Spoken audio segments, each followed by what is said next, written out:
Oh, and we are live. Good morning, good afternoon, good day. I guess it just depends on when you are watching this broadcast. My name is Clara Lyons-DeVaughn, and I am the broker owner of Lyonsview Realty. Um, just want to thank you for joining Lyonsview Realty Financial Fridays. We provide residential, commercial, for small businesses and nonprofits and property management services. So we launched Financial Fridays to really help you stay current on those trends that impact your bottom line. Our goal is to provide you with resources, information, and tips to assist you in making the best financial decision. And our commitment is to maximize your wealth building power now and in the future. So I'm glad you tuned in today. Welcome, welcome, welcome. Feel free to like and share this video. And remember that we're always here as a resource to you. So if you have any questions, you can put them in the comment section below. Below. So I'm really excited to talk about a very, very serious topic, which is voting and the census, and that your vote counts. So you might say, what does voting have to do with finances and wealth? Well, every vote that you do impacts some financial decision. So all of the laws that we have financial impact. You know, the laws that say that you have to have a license to drive a car. So what does that mean? That means you have to go to DMV, fill out a form, pay a fee to get that license. You know, everything has money tied to it. And the people who represent your vote, represent your decision, are the people that we vote into office. So I don't go down every time I want a decision needs to be made about what happens in my community to vote. I vote, you vote, we all vote at interval times. We vote at specific times to elect a representative, right? And that representative goes and is supposed to carry out what we want, we the people want, on those things that impact us in our community. So those representatives, whether it be at the local level, the state level, the county level, the presidential level, which is what we're getting ready to vote on currently on November the 3rd, it's really important that you cast your vote so that you are represented.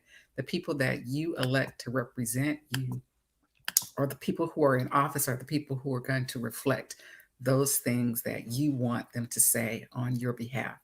So I'm going to talk a little bit about the voting registration process, um, and I'm also going to talk about the census and how what the relationship is to the census and voting, because a lot of people don't really quite understand that, right?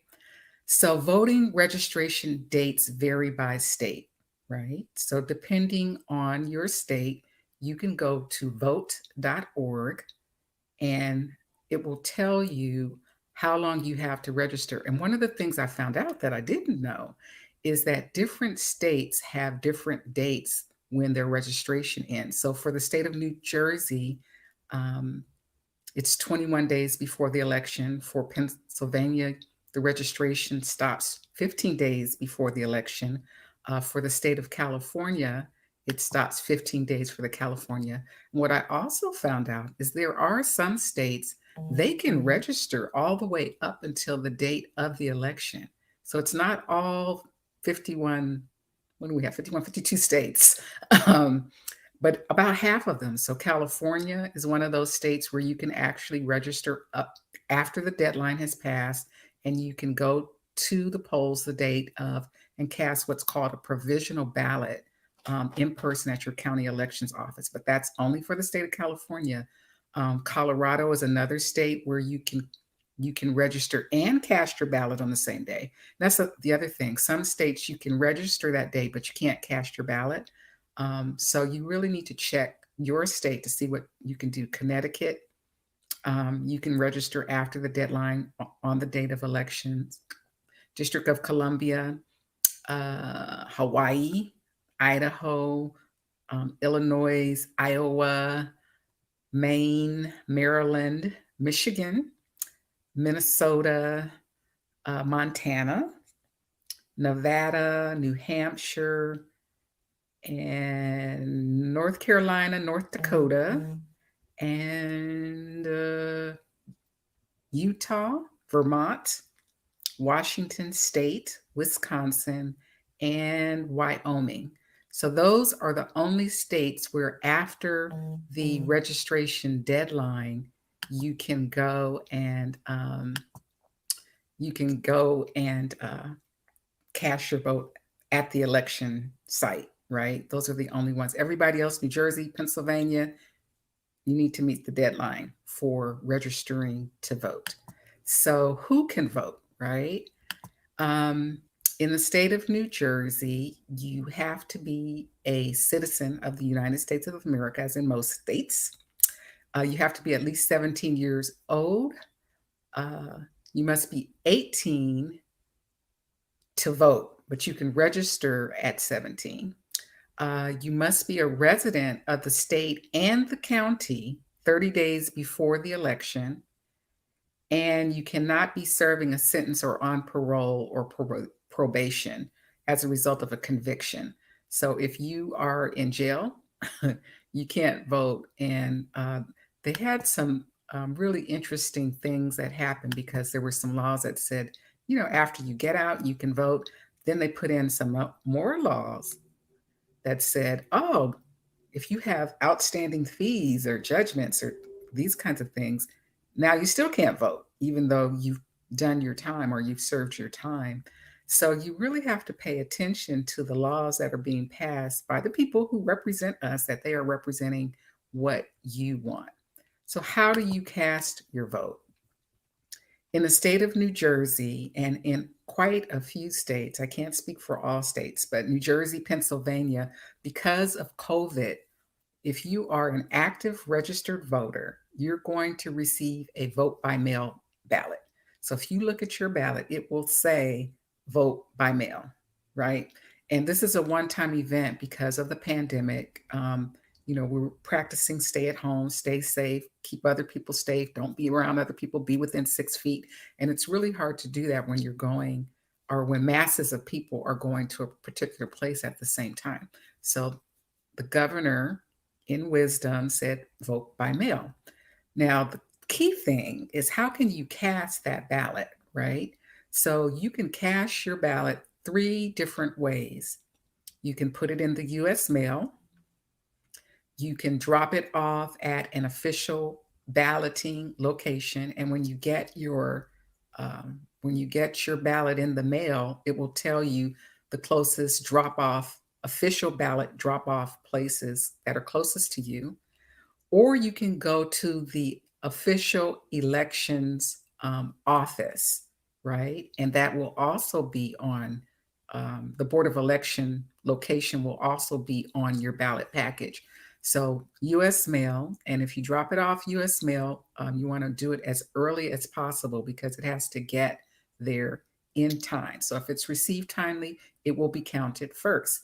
If you drop it off at a ballot drop-off box, those are secured, locked boxes in specific locations, it will get counted first. If you drop it off at a Board of Election location, it will get counted first.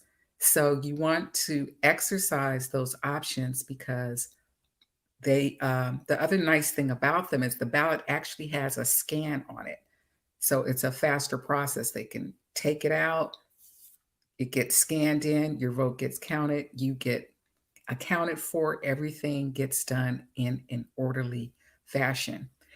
You do have the choice if you decide if you want to walk into a voting place and poll. There are going to be limited polling places, which is why the lines are so long. And you will get in the state of New Jersey what's called a provisional ballot.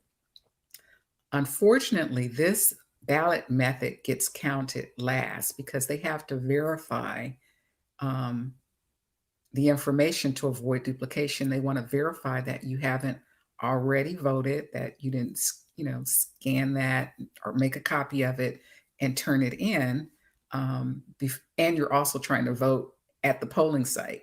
So it's best just to drop your vote off either the mail, the drop off ballots, or Board of Election location. But you can, if you want to go in and push the button, you can do that. But they are going to take your identification. They're going to give you another provisional ballot that looks just like the one that you have. This is in the state of New Jersey. In Pennsylvania, it's a little bit different. They're actually a little bit more organized. So you can bring your walk-in ballot with you or your mailed ballot with you. They'll scan it there, make sure that you're not popping up in the system, and then they'll destroy it and then give you a paper one to file, which still is going to be filed. I mean, it's still going to be counted last. So you might as well just drop it off. Voting at the polls is going to take longer. If you decide to go in because they're limited locations, because they have to issue you a provisional paper ballot, because they have to verify identification for each and every person, it's just going to take longer, right? So wear your mask, do your 6 feet distancing. If you have one of those little chairs, bring your chair, and just know that your vote will be counted, but it will be the last of the votes to be counted. So take that into consideration. If you do the U.S. mail, just do it in a timely fashion. And like I said before, those votes will get counted first once they're received. Any other official drop-off locations, they get counted first on election day. And the other really cool thing, if you drop your ballot off, they will, there's something where you can track your ballot. It's called trackmyballot.com. No, it's trackmyballot.newj.gov. I'm sorry, I said that wrong. Track your ballot, trackmyballot.newj.gov. So once your ballot is received and scanned, you can go on this site, you put in your name, you put in your voter ID, and your voter ID number is on your package. It's like right above your name. So it's like your name, your address, and right above that, there's this voter ID number. You want to take a picture of it, make a copy of it, whatever you need to do. But you use that number to go on to the system, and it will tell you that your ballot was received. Now, in the primaries, I actually got a postcard back that says, "We've received your ballot. Thank you for voting." Da da da da da. Really, really cool. So I got confirmation that my vote was in fact, or my ballot at that time for the primaries was in fact counted, which is so cool, right? So go to vote.org. You can see if you're registered, or if you haven't registered, do that this week, right?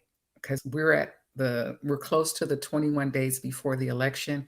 And for the state of New Jersey, that is the deadline. After that, you will not be able to register for the state of New Jersey. For Pennsylvania, you have 15 days. California, you have 15 days before the election date, but don't wait. Do it today, vote.org. And for those of you who have received your ballots like I do and have turned them in, go to trackmyballot.nj.gov so you can ensure that your ballot was received. And then, you'll have peace of mind to know that what you did count. Now, I want to talk about the census. And a lot of people don't understand the relationship between voting and the census.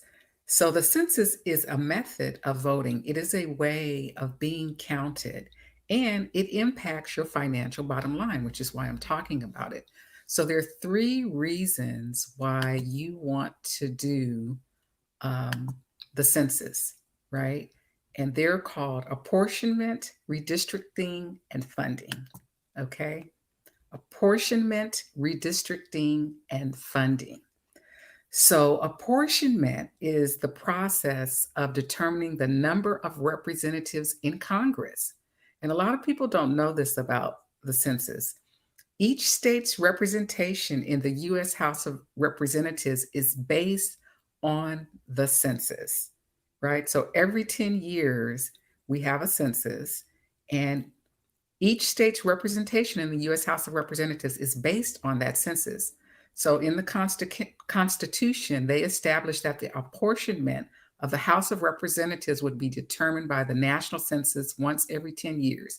And the U.S. Census Bureau must deliver the apportionment results to the president and Congress.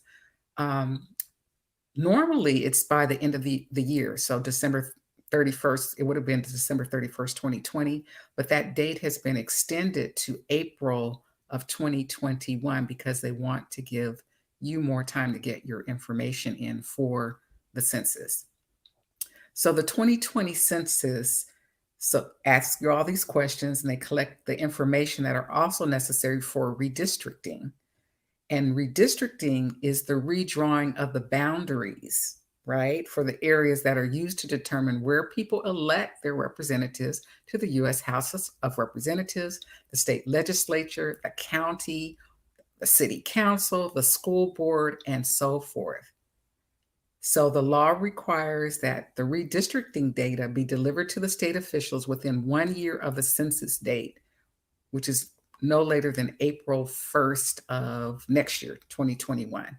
So that's the second reason. So why is that important? Who you have in office, like how those seats, how many votes we have as representatives on the federal level is determined by what we do every 10 years at the census level. And the last reason is funding. By law, the U.S. Census Bureau can use your responses only to produce statistics, right? So the 2020 census results will help in directing billions of dollars in federal funds to communities for schools, for roads, and other public services. So the results of the 2020 census help determine the number of seats that the state has in Congress, and it says where the money goes. So if your streets are jacked up, they're doing it based on the number of people who said they live in that area, right? Those questions. Um, they're doing it based on the count. It's just the stats. If there are 100,000 people, they're going to give you money for 100,000 people 10 years from now. They're going to build services for the projection of 100,000 people 10 years from now. So it's very, very, very important that you complete the census if you want the money to come back into your community, if you want your seats in Congress to represent the correct districting, can't speak this morning, and also the correct apportionment for the House of Representatives, right? And some people say, well, what happens if I don't do it? There actually is a penalty for not completing the census. And they don't talk about this a lot. But if you refuse to answer any or part of the questions, there is a $100 fine. There's also a $500 fine if you answer something incorrectly. It is so simple. It really is. It's so simple. It's only 9 questions: your name, your sex, your age, your date of birth, your origin and race, and then the relationship to the person who completed the form. So I think they also ask you what type of property, is it a house, an apartment, a mobile home? Do you own it? Are you renting? Um, that type of thing. So it's not too late to fill out the 2020 census. You can go to my2020census.gov. Let me see here. I have that.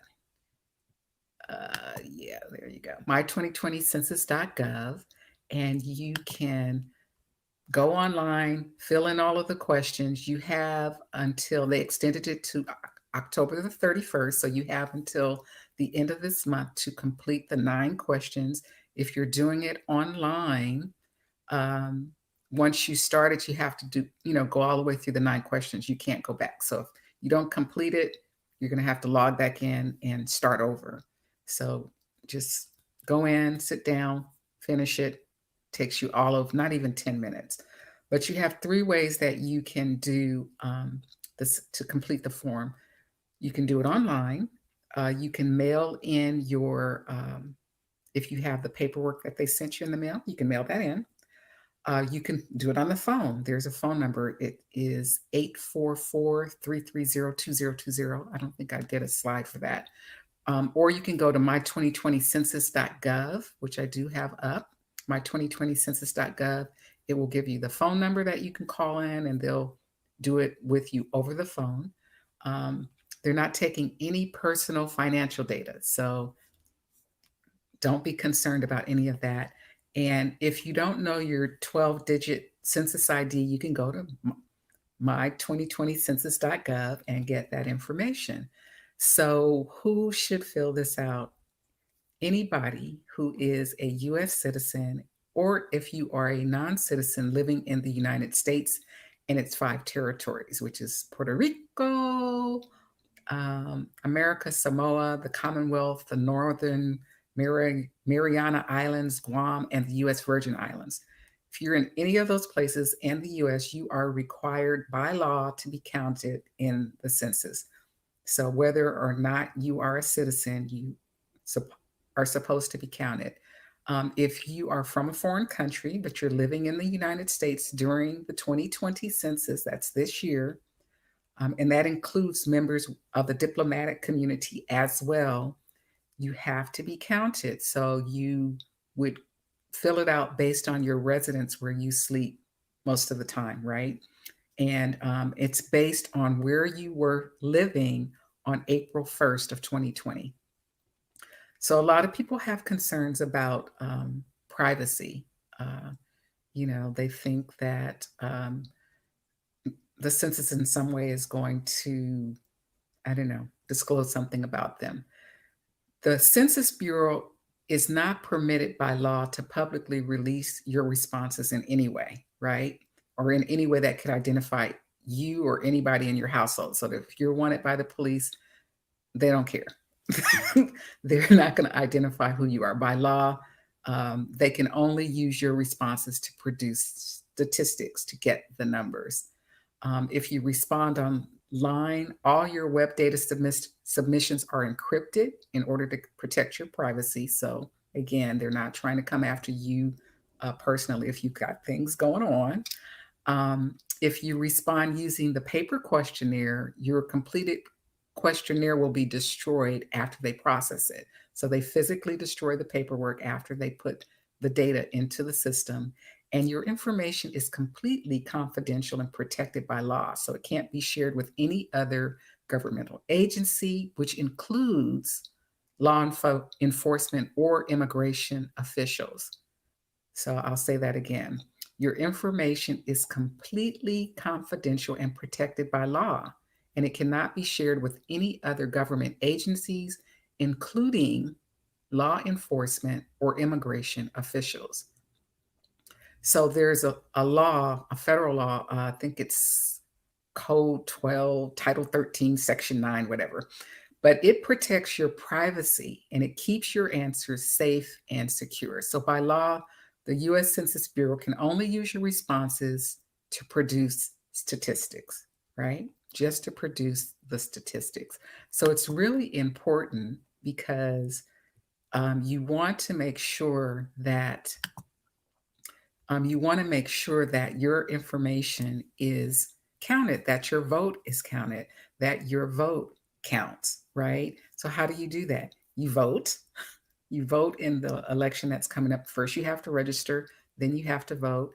2, you complete your 2020 census questionnaire, and you have until the end of this month to do that. It is so important, guys and ladies. It is so important, everybody, to do these 2 things. You have a right to elect your representative who's going to represent what you want for the services that we all enjoy, right? For those services that we all enjoy, for the laws that we all have to abide by. If we don't like something, all it takes is putting a petition together, getting enough signatures, and we can have new laws. We can have new representation. It's so important for us to take control, to stop like pointing up the chain ladder and saying, the people in office are causing us all of our problems. We put those people in office. They are accountable to us. right? They are accountable to us. And when we stop liking what they're doing and how they're doing it, it is our responsibility to exercise our right to vote, our right to complete the census, to make sure that what we want and how we want to be represented and how we want the laws that we want to govern ourselves, because we are these United States of America. That was one of the founding principles of this country, that we um, understand that it begins and ends with us. So definitely go out and vote. Go out and vote. I just want to thank you for taking the time to listen to this information today. I hope it provided some clarity and some value for you. Financial Fridays is here to be a resource for you, to provide information, to help you really stay current on the trends that impact your bottom line, right? Uh, we stream live every Friday, 9:30 a.m. Eastern Standard Time on Facebook and on YouTube. And I just want to, as always, send a prayer out to those of you who are impacted by this pandemic. You know, a lot of people have lost loved ones. Um, People are in the hospital for various reasons now.